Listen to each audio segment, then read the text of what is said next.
Oh, wow. I haven't been here in a long time. I did the Golden Sayings of Epictetus, and now I've been looking around for some stuff to read, and what am I going to do? I don't know.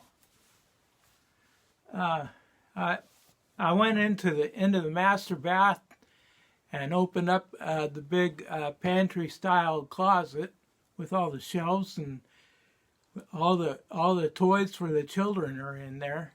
And I found a little box that's Peter Rabbit and Friends, 8 charming full-color sticker books by Beatrix Potter.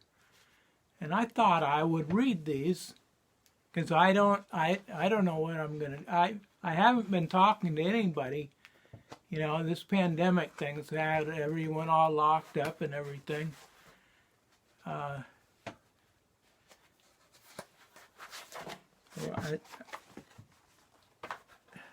Here we go.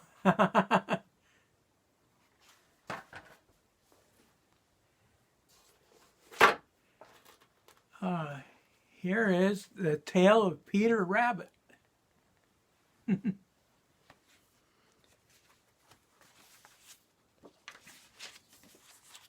going to try this. Once upon a time there were 4 little rabbits, and their names were Flopsy, Mopsy, Cottontail, and Peter.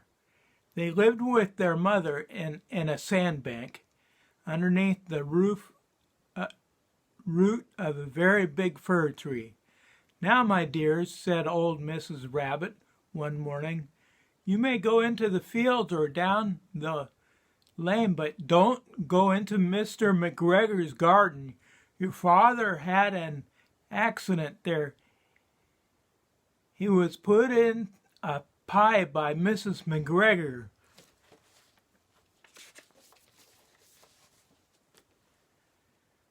"Now run along and don't get into mischief. I am going out." Then old Mrs. Rabbit took a basket and her umbrella and went through the wood to the baker's. She bought a loaf of brown bread and 5 currant buns. Flopsy, Mopsy, and Cottontail, who were good little bunnies, went down the lane to gather blackberries.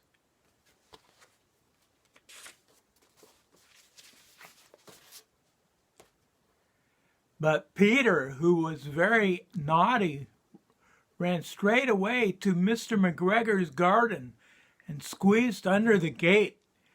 First he ate some lettuces and some French beans, and then he ate some radishes, and then, feeling rather sick, he went to look for some parsley.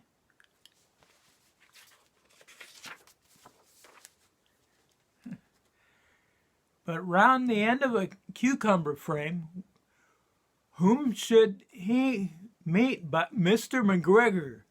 Mr. McGregor went on his hands and knees planting out young cabbages, but he jumps up to run after Peter, waving a rake and calling out, "Stop, thief!"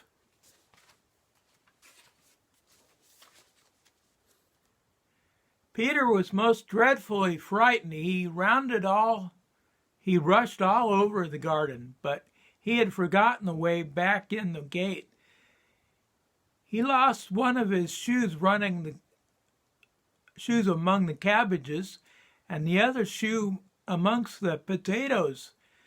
And losing them, he ran on 4 legs and went faster, so that I think he might have got away altogether if he had not, unfortunately, run into a gooseberry net and got caught by the large buttons on his pocket.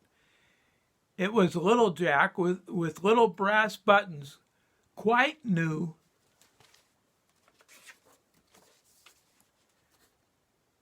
Peter gave himself up for lost and shed long tears, but his sobs were outheard by some friendly sparrows who flew to him in great excitement and implored him to exert himself, Mr. McGregor came up with a sieve which he intended to pop upon the top of Peter, but Peter struggled it out just in time, leaving his jacket behind him.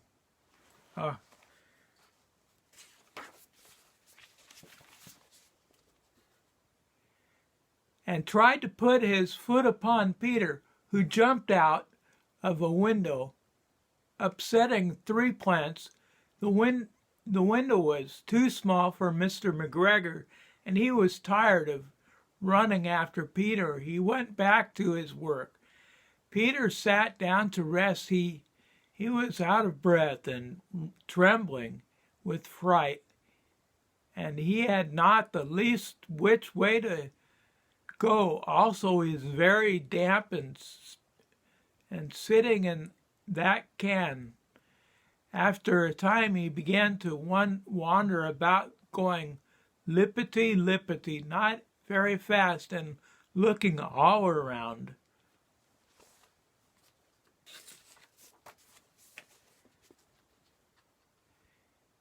He found a door in a wall, but it was locked, and there was no room for a fat little rabbit to squeeze underneath.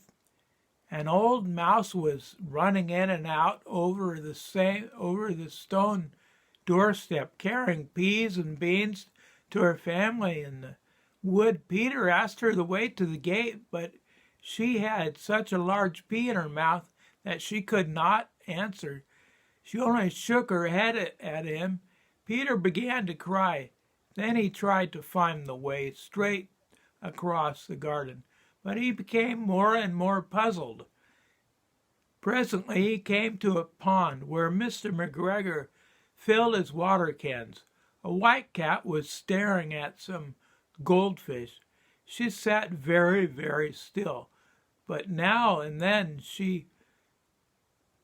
the tip of her tail twitched as if it were alive.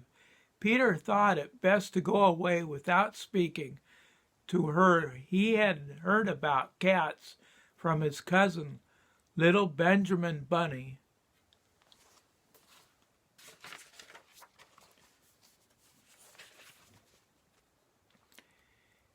He went back towards the tool shed, but suddenly, quite close to him, he heard the noise of a hoe. Screech, screech, screech, screech.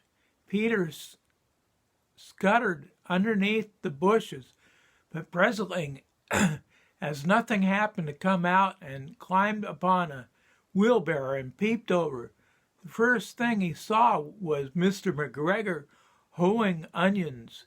His back was turned towards Peter, and beyond him was the gate. Peter got down very quietly off the wheelbarrow and started running as fast as he could go along a straight walk behind some black currant bushes. Mr. McGregor caught sight of him at the corner, but Peter did not care. He slipped underneath the gate and was safe at last in the wood outside the garden.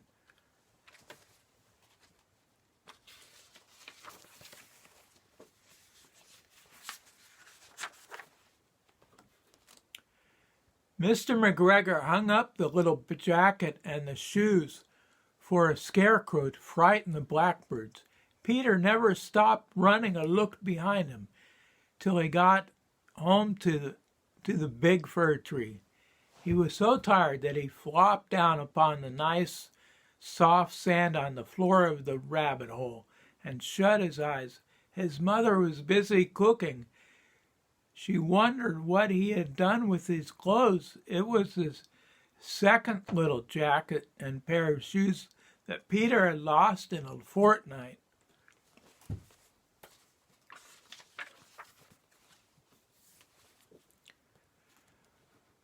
I am sorry to say that Peter was not very well during the evening. His mother put him to bed and made some chamomile tea, and she gave a dose of it to Peter, 1 tablespoonful to to be taken at bedtime. But Flopsy, Mopsy, and Cottontail had bread and milk and blackberries for supper. The end. Each page has stickers on it. Okay, that's all of the one of Tale of Peter Rabbit. Now there's 7 more, but I'll do them in a bit. Okay, thank you.